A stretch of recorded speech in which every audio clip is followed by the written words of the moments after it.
ആധുനിക മുസ്ലിങ്ങൾ പരാജയത്തിലേക്ക് പോകുന്നതിന്റെ കാരണം ഇസ്ലാമിന്റെ കുറവല്ല, ലാ ഇലാഹ ഇല്ലല്ലാഹ്ക്ക് മൂല്യമില്ലാത്തത് കൊണ്ടല്ല. നമ്മുടെ ഭൗതിക താല്പര്യത്തിൽ നിന്ന് മാറാൻ നമ്മൾ തയ്യാറല്ല. നമുക്കിന്ന് ആടണം, പാടണം, തെരുവിലിറങ്ങണം, എല്ലാ ആർഭാടങ്ങളും വേണം, എല്ലാ ഷഹവാത്തുകളും തീർക്കണം, എല്ലാ വികാരങ്ങളും അടക്കണം, മതം അതിന്റെ ഒപ്പം നിന്നു തരണം എന്നാണ് നമ്മുടെ വിചാരം. നമുക്കൊപ്പിച്ച് മതം വ്യാഖ്യാനിക്കുകയാണ്, മതത്തിനൊപ്പിച്ച് നമ്മൾ ജീവിക്കുകയല്ല. ഇതുകൊണ്ടാണ് നമ്മൾ പരാജയത്തിലേക്ക് പോകുന്നത്. നിങ്ങൾ ആലോചിച്ചു നോക്കൂ, മുൻഗാമികളുടെ ജീവിതത്തിൽ നിന്ന് നമ്മൾ എത്രയോ ദൂരമാണ് ഇന്ന് സഞ്ചരിക്കുന്നത്. ആണും പെണ്ണും ഇടകലർന്ന് പരസ്പരം ശാരീരികമായി താല്പര്യങ്ങൾ ഉണ്ടാകുന്ന വിധത്തിലുള്ള മിശ്ര വ്യവഹാരങ്ങൾ പാടില്ല എന്ന് പറഞ്ഞതാരാണ്? അതൊരു സഭയല്ല, ഒരു ഖതീബല്ല, ഒരു മെമ്പറല്ല, ഒരു ഇമാമല്ല, അല്ലെങ്കിൽ ഒരു പ്രഭാഷകനല്ല, ഒരെഴുത്തുകാരനല്ല. എന്നെയും നിങ്ങളെയും പടച്ച പ്രപഞ്ചാധിപനായ റബ്ബിന്റെ നിയമമാണ്. ആണും പെണ്ണും തമ്മിലുള്ള വ്യവഹാരങ്ങൾ പരിധി നിർണയിക്കപ്പെട്ടതാണെന്ന നിയമം അല്ലാഹുവിന്റെ നിയമമാണ്. കല്യാണത്തിന് ആണിനും പെണ്ണിനും 2 ഡൈനിങ് ഹാൾ. ഓ, ഈ മൂല്യാർ എവിടുന്ന് വരാ? നേരം വെളുത്തില്ലേ? സ്ത്രീ പുരുഷ സങ്കലനം പാടില്ല. 6-ാം നൂറ്റാണ്ടെന്ന് വണ്ടി കയറിയില്ലേ ഈ മൂല്യാർ എന്നാണ് ചോദിക്കുക. 6-ാം നൂറ്റാണ്ടെന്ന് വണ്ടി കയറ്റിയിട്ട് 7-ാം നൂറ്റാണ്ടിൽ നടത്തിയ നവോത്ഥാനാണ് നമ്മുടെ കയ്യിലുള്ളത്. 6-ാം നൂറ്റാണ്ടിലേക്കാണ് പുതിയ കാലം തിരിച്ചു പോണത്. നമ്മുടെ കയ്യിലുള്ളത് 6-ാം നൂറ്റാണ്ടല്ല.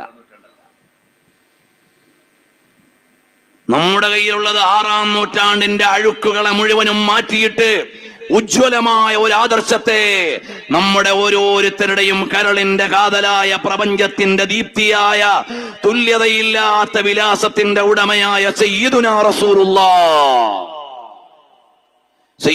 റസൂലുള്ളാഹി സല്ലല്ലാഹു അലൈഹി വഅലിഹി വഅസ്ഹാബിഹി വസല്ലമ തങ്ങൾ വ്യഭിചാരം ഒരു പുണ്യകർമ്മമെന്നു കണ്ട ജനതയെ വ്യഭിചാരം നിഷിദ്ധമെന്ന് ജീവിതം കൊണ്ട് പ്രയോഗിച്ചു. അതാണ് ഇസ്ലാം. വ്യഭിചാരം ഒരു കുറ്റമായി കണ്ടതല്ല. ഒരു നേതാവിനോട് വന്നിട്ട് ഒരാൾ ചോദിക്കുക എനിക്ക് വ്യഭിചരിക്കണോന്ന്, അങ്ങനത്തെ കമ്മ്യൂണിറ്റിയുടെ അവസ്ഥ എന്തായിരിക്കും? നബി സല്ലല്ലാഹു അലൈഹി വസല്ലമയോട് വന്നിട്ട് ഒരാൾ പറയാം എനിക്ക് വ്യഭിചരിക്കണോന്ന്. അപ്പൊ ആ കമ്മ്യൂണിറ്റിയിൽ എന്താ, ചായ കുടിക്കാൻ പോണ മാതിരിയാ? ഞാനൊന്ന് ചായ കുടിച്ചിട്ട് വരട്ടെ എന്ന് ചോദിക്കും പോലെയാ.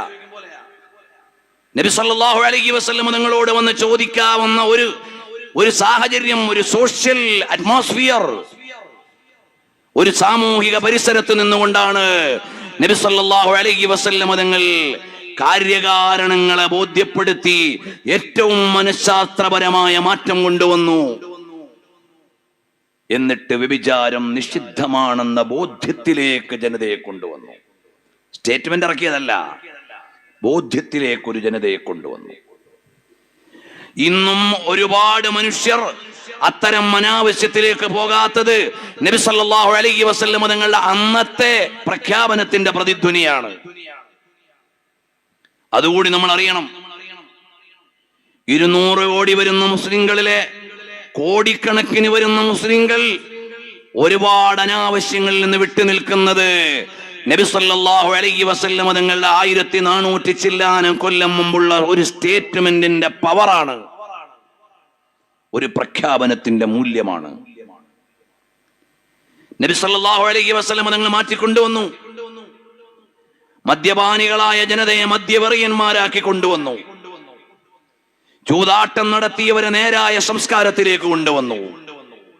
പലിശയിൽ മുങ്ങിയ ജനതയെ ദാനധർമ്മങ്ങളുടെ സാമൂഹിക നിർമ്മിതിയിലേക്ക് കൊണ്ടുവന്നു. തോന്നിവാസങ്ങളിൽ നിന്ന് നന്മകളിലേക്ക് മാറ്റിക്കൊണ്ടുവന്നു.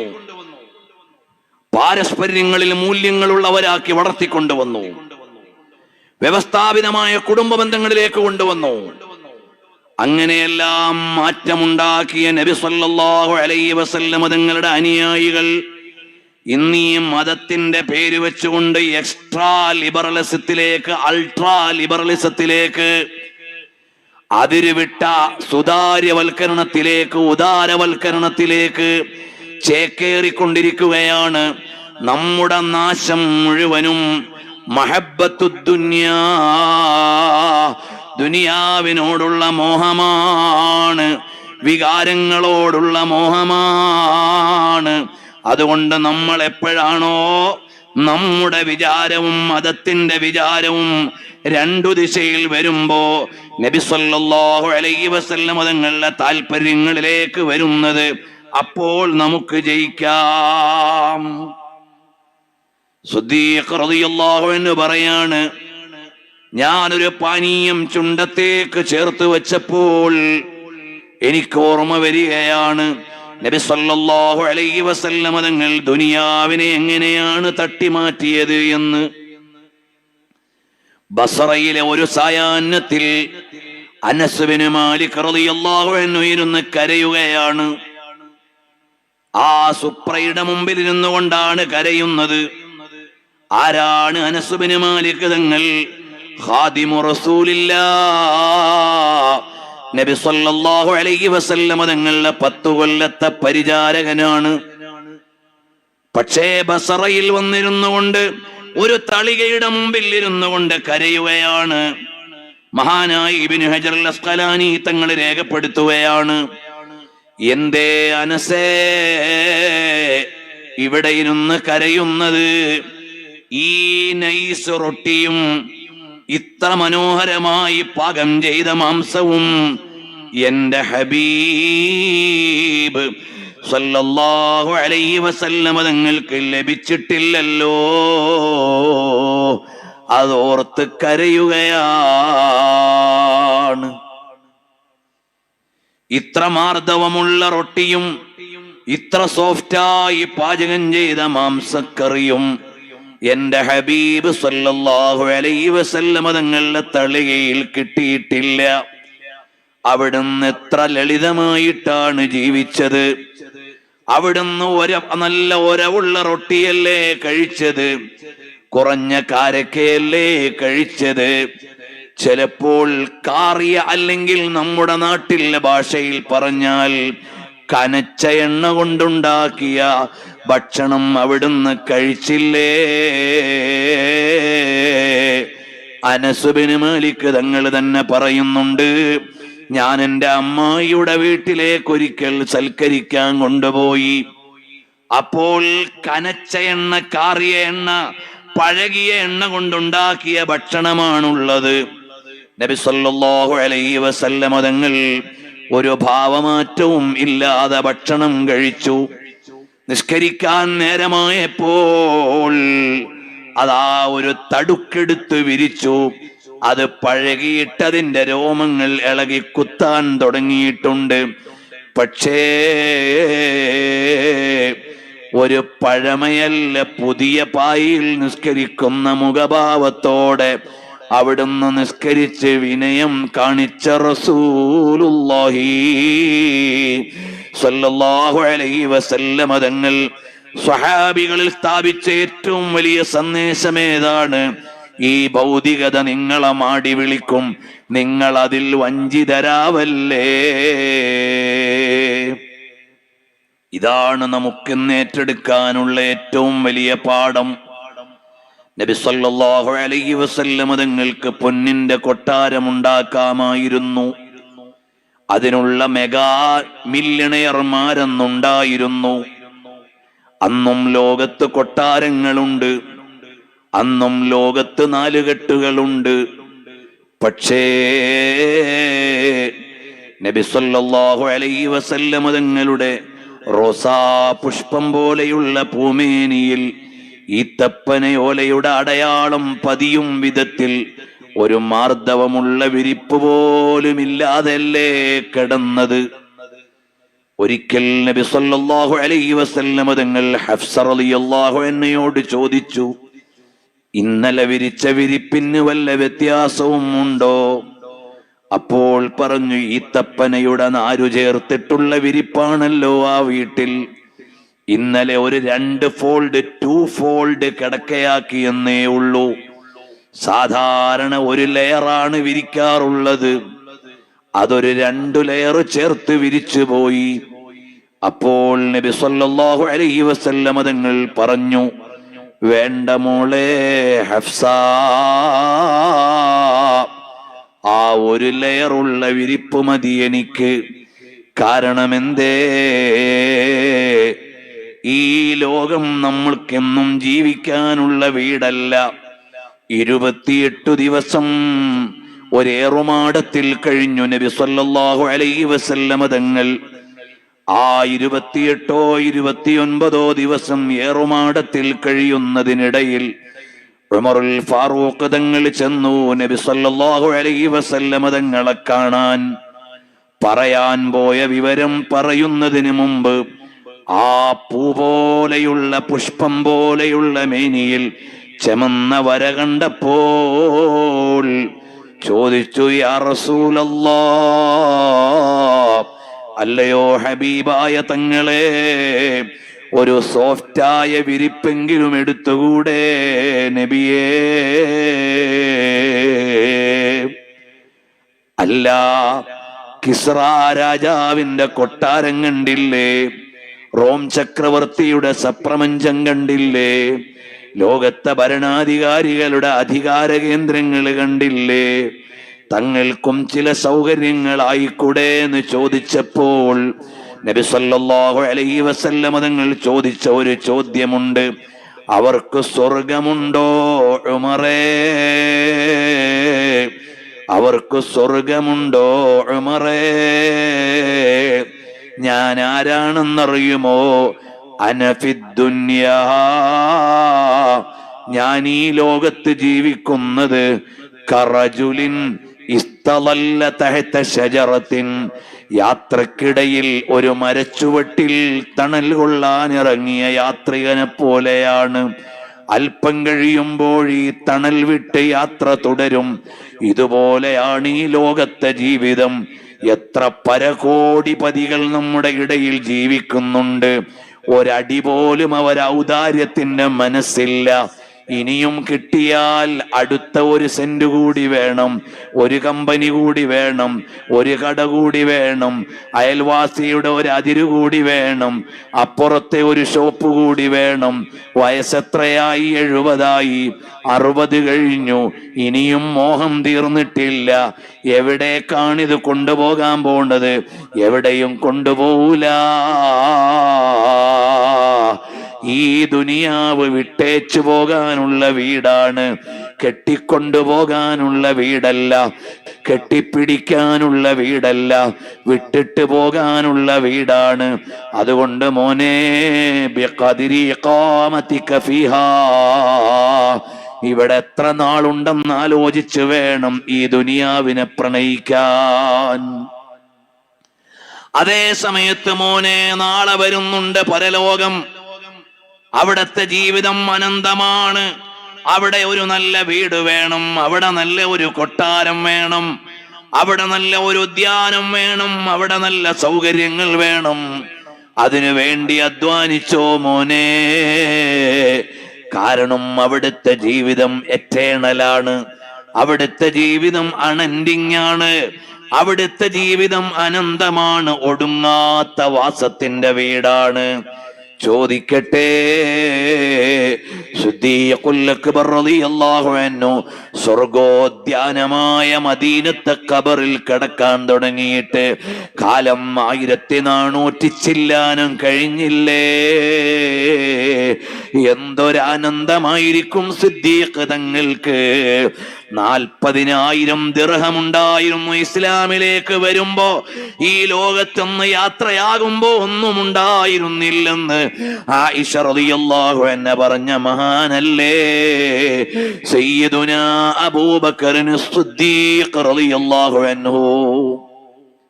എല്ലാം വ്യയം ചെയ്തു, എല്ലാം കൊടുത്തു, എല്ലാം അള്ളാഹുവിന്റെ പ്രീതിയിലേക്ക് മാറ്റിവെച്ചു. ലോക ഗുരുവിന് വേണ്ടി സർവ്വതും സമർപ്പിക്കാൻ നിയോഗം കിട്ടിയ സിദ്ദീഖുൽ അക്ബർ റളിയല്ലാഹു അൻഹു നബി സല്ലല്ലാഹു അലൈഹി വസല്ലം തങ്ങളുടെ തിരുചാരത്ത് കിടക്കുകയാണ്. അത് ആനന്ദത്തിന്റെ ഖബറാണ്. റൗളത്തും മിൻ റിയാലിൽ ജന്നയല്ല, അത് സ്വർഗമാണ്. സാധാരണ ഒരു മുഅ്മിനിന്റെ ഖബർ തന്നെ റൗളത്തും മിൻ റിയാലിൽ ജന്നയാണ്. എന്നാലുണ്ടോ VIP ആയ സിദ്ദീഖ് റളിയല്ലാഹു അൻഹു സ്വർഗം തുറക്കുന്ന നേതാവിനോട് കെട്ടിപ്പിടിച്ച് കിടക്കുകയാണ്. ആ ഖബറിന്റെ ഉള്ളിൽ സിദ്ദീഖ് റളിയല്ലാഹു അൻഹുവിന് പ്രയാസമില്ല, ആനന്ദമാണ്. അതേ സമയത്ത് അബൂജഹലുണ്ട്, ഉത്ബത്തുണ്ട്, ശൈബത്തുണ്ട്, വലീദുണ്ട്. 1.5 സഹസ്രാബ്ദത്തോളമായി തീക്കുണ്ടാരമാകുന്ന ഖബറിലാണ്. അവരെന്തേ ഒരേ കാലത്ത് ജീവിച്ചവരാണ്. ഒരു വിഭാഗം ഭൗതികതയിലേക്ക് ചേക്കേറിയപ്പോൾ തൽക്കാലം അവര് ജയിച്ചു, എന്നത്തേക്കും അവർക്ക് നഷ്ടമായി. ഇവിടെ തൽക്കാലം നൊമ്പരങ്ങൾ അനുഭവിച്ചു, എന്നത്തേക്കുമുള്ള സ്വർഗത്തിലേക്ക് യാത്രയായി. അതുകൊണ്ട് നമ്മൾ ഓരോരുത്തരും സിദ്ദീഖ് റളിയല്ലാഹു അൻഹുവിന്റെ ഈ സംഭവത്തിൽ നിന്ന് ഏറ്റെടുക്കേണ്ട ഒരു സന്ദേശം, ഈ ദുനിയാവ് താൽക്കാലികമാണ്.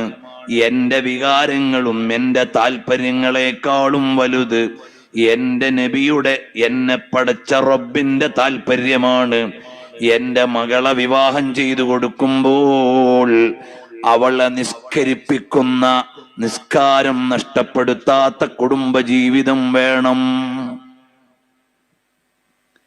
എന്റെ മകന് വിവാഹം ചെയ്തു കൊടുക്കുമ്പോൾ അവന് ദീന് സംരക്ഷിക്കാനാവുന്ന ഒരു ജീവിതം വേണം.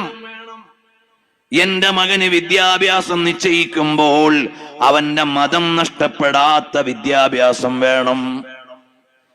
ഞാനൊരു ബിസിനസ് ചെയ്യുമ്പോൾ അള്ളാഹുവിനും റസൂലിനും പൊരുത്തമുള്ള ബിസിനസ് ചെയ്യണം. അതിലുള്ള വരുമാനം മതി.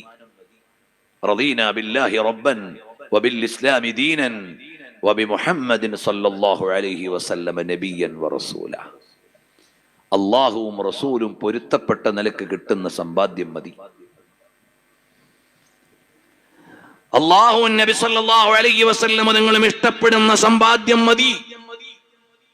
അല്ലാത്ത 1000 കോടി ഉണ്ടായാലും നമ്മൾ ഇവിടെ എന്നും വാഴില്ല. അതുകൊണ്ടാണ് മഹാന്മാര് പറഞ്ഞു, സ്വഹീഹായ ഹദീസിൽ കാണാം, നാളെ പരലോകത്ത് വരുമ്പോൾ ഈ ലോകത്തെ ഏറ്റവും സുഖമായി ജീവിച്ച മനുഷ്യനുണ്ടാകും, സത്യനിഷേധിയായ ഒരു മനുഷ്യൻ. ഏറ്റവും സുഖമായി ജീവിച്ച ഒരാള്. പക്ഷേ പടച്ചോൻ അംഗീകരിച്ചിട്ടില്ല. അയാളെ അല്ലാഹു തആല കൊണ്ടുപോയി നരകത്തിൽ ഒരു സെക്കൻഡ് ഒന്ന് മുക്കിയിട്ട് ചോദിക്കും, നീ എപ്പോഴെങ്കിലും സുഖം അനുഭവിച്ചിട്ടുണ്ടോ? സുഖം എന്താന്ന് എനിക്കറിയില്ല എന്നായിരിക്കും അയാൾ മറുപടി പറയാം. സുഖം എന്താന്ന് എനിക്കറിയില്ല, ഞാൻ എന്റെ കഴിഞ്ഞകാല ജീവിതത്തിൽ ഒരു സുഖവും അനുഭവിച്ചിട്ടില്ല. നരകത്തിലെ ഒരു സെക്കൻഡ് കൊണ്ട് ഈ ലോകത്തെ മുഴുവൻ സുഖങ്ങളും മറന്നു പോകുമെന്ന്. എല്ലാ സുഖങ്ങളും, എല്ലാ ആനന്ദങ്ങളും മറന്നു പോകും. അതേ സമയത്ത് ഈ ലോകത്തെ ഏറ്റവും കഷ്ടപ്പെട്ട് ജീവിച്ച മുഅ്മിനായ മനുഷ്യൻ, ഉടുതുണിക്ക് മറുതുണിയില്ല, മര്യാദക്ക് ഭക്ഷണമില്ല, കേറിക്കിടക്കാൻ ഒരു കൂരയില്ല, ദാരിദ്ര്യത്തിന്റെ കൊടുമുടിയിലാണ്. അങ്ങനെ ഒരു മുഅ്മിനായ മനുഷ്യൻ ഭൗതികമായ കഷ്ടപ്പാട് മാത്രമേ സഹിച്ചിട്ടുള്ളൂ. നാളെ പരലോകത്ത് വരുമ്പോൾ അയാളെ ഒരു സെക്കൻഡ് ഒന്ന് സ്വർഗത്തിൽ പ്രവേശിപ്പിച്ചിട്ട് തിരിച്ചു കൊണ്ടുവന്നിട്ട് ചോദിക്കും, മോനെ, വല്ല പ്രയാസവും നീ അനുഭവിച്ചിട്ടുണ്ടോ? പ്രയാസം എന്താണെന്ന് എനിക്കറിയില്ല, പ്രയാസം എന്താണെന്ന് പോലും എനിക്കറിയില്ല. എല്ലാ പ്രയാസങ്ങളെയും മറന്നു പോകുന്നതാണ് സ്വർഗത്തിലെ ഒരു നിമിഷം. എല്ലാ സുഖാഡംബരങ്ങളെയും മറപ്പിച്ചു കളയുന്നതാണ് നരകത്തിലെ ഒരു നിമിഷം. ഇത് ആവർത്തിച്ചാവർത്തിച്ച് നമ്മളോട് പറയണം. നമ്മൾ അധ്വാനിച്ച് പണമുണ്ടാക്കി മകളെ കെട്ടിച്ചു വിടുന്നു. എത്രയോ കടം വാങ്ങി അധ്വാനിച്ച് കഷ്ടപ്പെട്ട് എന്റെ മകളെ വിവാഹം ചെയ്തയക്കുന്ന ദിവസം ഒരു മകളെ നല്ല നിലയിൽ പരിപാലിച്ച് പോറ്റി വളർത്തി സ്വാലിഹായ ഒരു ഭർത്താവിനോട് കൈപിടിച്ചു കൊടുത്താൽ സ്വർഗമുണ്ടെന്ന് ഓഫർ കിട്ടിയ ഒരു മഹത് കർമ്മം ചെയ്യേണ്ട ദിവസം.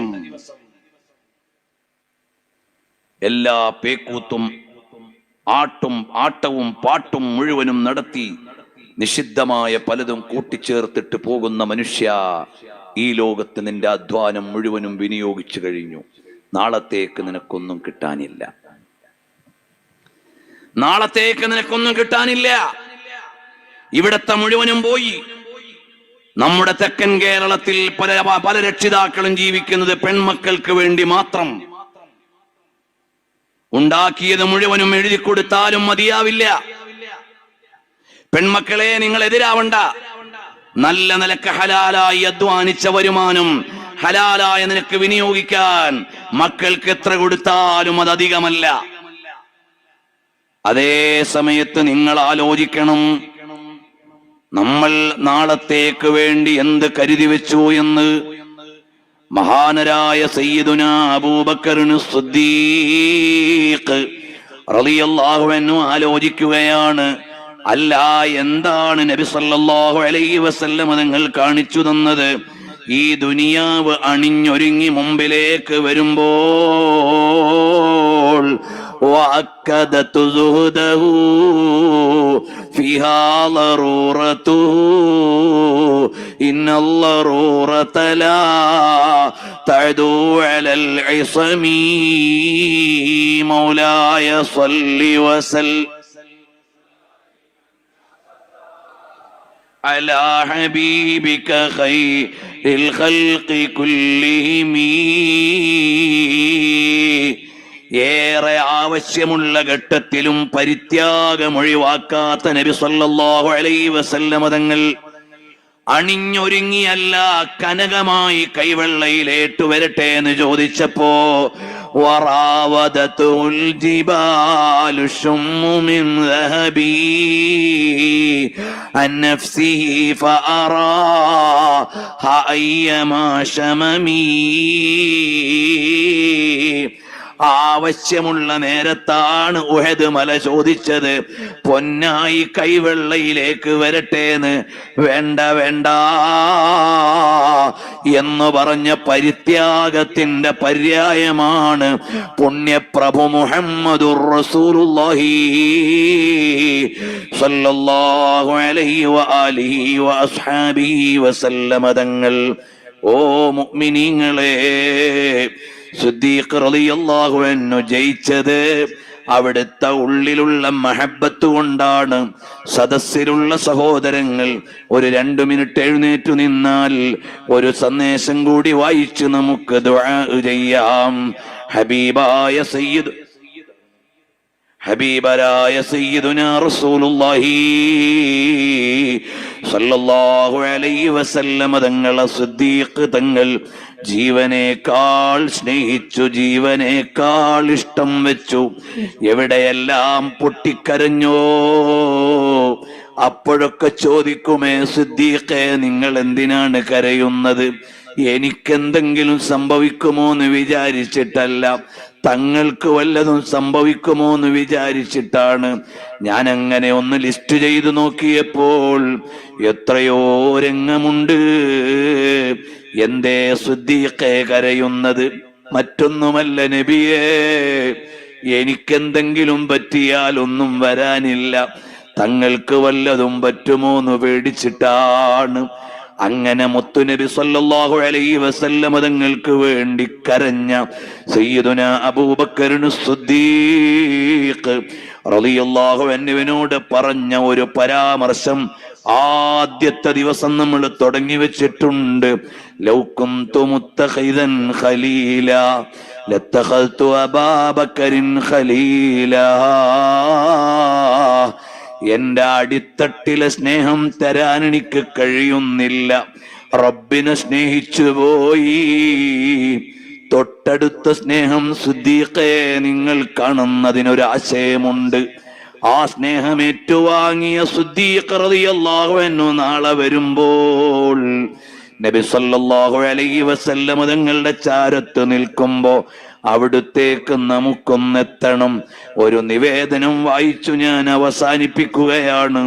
ഇബ്നു അബ്ബാസ് റളിയല്ലാഹു അൻഹു പറയാണ്, റഅയ്തു റസൂലല്ലാഹി സ്വല്ലല്ലാഹു അലൈഹി വസല്ലം വാഖിഫൻ മഅ അലിയൻ. അലി റളിയല്ലാഹു അൻഹുവിന്റെ കൂടെ നിൽക്കുകയാണ് സിദ്ദീഖ് തങ്ങൾ. നബി സല്ലല്ലാഹു അലൈഹി വസല്ലം തങ്ങൾ അലി ഇബ്നു അബീ ത്വാലിബ് തങ്ങളുടെ കൂടെ നിൽക്കുകയാണ്.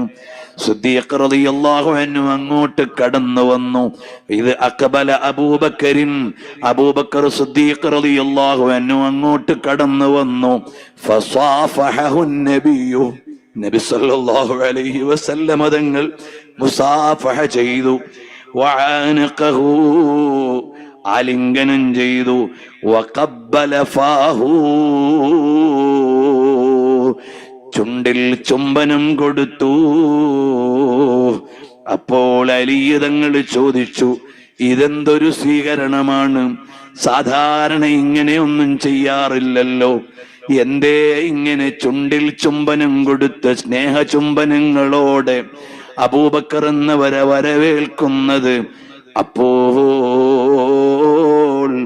സിദ്ദീഖ് റളിയല്ലാഹു അൻഹുവിനെ അടുത്തു നിർത്തിക്കൊണ്ട് സയ്യിദുനാ റസൂലുള്ളാഹി സ്വല്ലല്ലാഹു അലൈഹി വസല്ലം തങ്ങൾ പറയാണ്, യാ അബൽ ഹസൻ, ഓ അലിയേ, മൻസിലത്തു അബീ ബക്കറിൻ ഇൻദീ,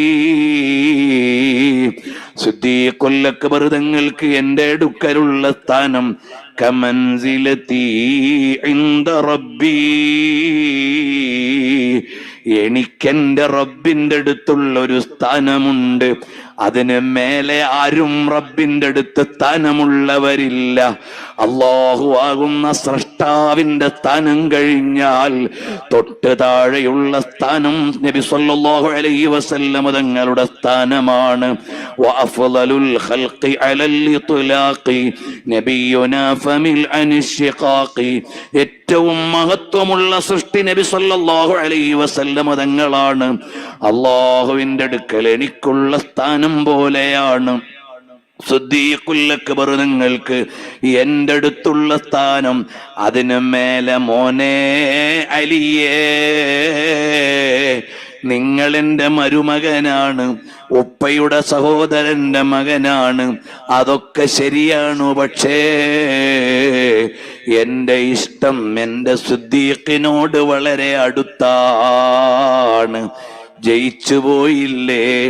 ആ സിദ്ദീഖ് തങ്ങൾ നടന്ന കാൽപ്പാടിന്റെ അടിയിൽ കിടന്ന് പുളകം കൊണ്ട ഒരു മണൽത്തരിയാണെങ്കിലും നബി സല്ലല്ലാഹു അലൈഹി വസല്ലം തങ്ങൾക്ക് ഇഷ്ടമല്ലേ? ഉമർ ഇബ്നുൽ ഖത്താബ് തങ്ങൾ പറഞ്ഞില്ലേ, ലൈലത്തും മിൻ ലയാലി അബീ ബക്കർ, അബൂബക്കർ സിദ്ദീഖ് തങ്ങളുടെ ഒരു രാത്രി അഫ്ളലു മിൻ ഉമരി ഉമറ, ഉമർ ഇബ്നുൽ ഖത്താബിന്റെ ജീവിതത്തെക്കാൾ വലുതാണ്. അതേതു രാത്രിയാണ് ഉമറേ? ലൈലത്തുൻ ബാത്ത മഅ റസൂലില്ലാഹി സ്വല്ലല്ലാഹു അലൈഹി വസല്ലമ, നബി സ്വല്ലല്ലാഹു അലൈഹി വസല്ലമ തങ്ങളോടൊപ്പം 6 സൗറിൽ അപ്പാർത്ത ഒരു രാത്രി തരുമോ? എന്റെ ജീവിതം മുഴുവനും തരാം. സിദ്ദീഖ് തങ്ങളും മുത്തുനബി സല്ലല്ലാഹു അലൈഹി വസല്ലമ തങ്ങളും വ്യവഹരിച്ച ഒരു നിമിഷത്തിന്റെ മൂല്യമുണ്ടോ നമ്മുടെ ഈ ജീവിതത്തിന്? അല്ലാഹുവേ, സിദ്ദീഖ് തങ്ങളുടെ ഇഷ്ടമുള്ള നോട്ടത്തിന്റെ വൃത്തത്തിലെങ്കിലും ഞങ്ങളൊന്ന് എത്തിയാൽ മതിയായിരുന്നു. എന്നാൽ നബി സല്ലല്ലാഹു അലൈഹി വസല്ലമ തങ്ങൾക്ക് ഇഷ്ടമുള്ള ആളായേനെ. ഈ ആളെ എനിക്കിഷ്ടമാണെന്ന് സിദ്ദീഖുൽ അക്ബർ തങ്ങൾ പറഞ്ഞാൽ നബി സല്ലല്ലാഹു അലൈഹി വസല്ലം തങ്ങൾ തട്ടൂല. നബി സല്ലല്ലാഹു അലൈഹി വസല്ലം തങ്ങളുടെ അടുത്തു ചെല്ലാൻ ഒരു യോഗ്യതയും കാണുന്നില്ല. തൊട്ടടുത്തു നിന്ന് സിദ്ദീഖുൽ അക്ബർ തങ്ങൾ മാറൂല. അതിന്റെ അടുത്തുനിന്ന് ഉമറുൽ ഫാറൂഖ് തങ്ങൾ മാറൂല. തൊട്ടുചാരത്ത് നിന്ന് ബിലാൽ തങ്ങൾ മാറൂല. അങ്ങനെ എണ്ണിയാൽ മുഖറബീങ്ങളായ ഒരു സ്വഹാബിമാരും നമുക്ക് സീറ്റൊഴിഞ്ഞു തരില്ല. നമ്മളെവിടെ നിൽക്കാനാണ്? ആ മുദ്ദാഹി ത്വഹ നബി സല്ലല്ലാഹു അലൈഹി വസല്ലമ തങ്ങളെ പ്രണയം വെച്ചവരുടെ കോന്തല പിടിച്ച് അവരുടെ പിന്നണിയിൽ ചെന്നൊന്ന് പിടിച്ചു നിൽക്കാനെങ്കിലും കഴിയുമ്പോ സിദ്ദീഖ് തങ്ങളൊന്ന് നോക്കുമ്പോ ആ നോട്ടത്തിൽ വാ മോനേന്ന് വിളിക്കപ്പെടുന്ന ഒരാളായിരുന്നെങ്കിൽ ഹബീബ് സല്ലല്ലാഹു അലൈഹി വസല്ലമ തങ്ങൾക്ക് എത്ര പ്രിയമായേനെ. അല്ലാഹുവേ, ഞങ്ങളുടെ കൽബിൽ അവരോടുള്ളൊരു അളമത്ത് നിറച്ച് അതുവഴി നബി സല്ലല്ലാഹു അലൈഹി വസല്ലമ തങ്ങളോട് ഇഷ്ടം പെരുപ്പിച്ചു തരണം അല്ലാഹ്. പെരുത്ത മഹബത്ത് നൽകണം അല്ലാഹ്.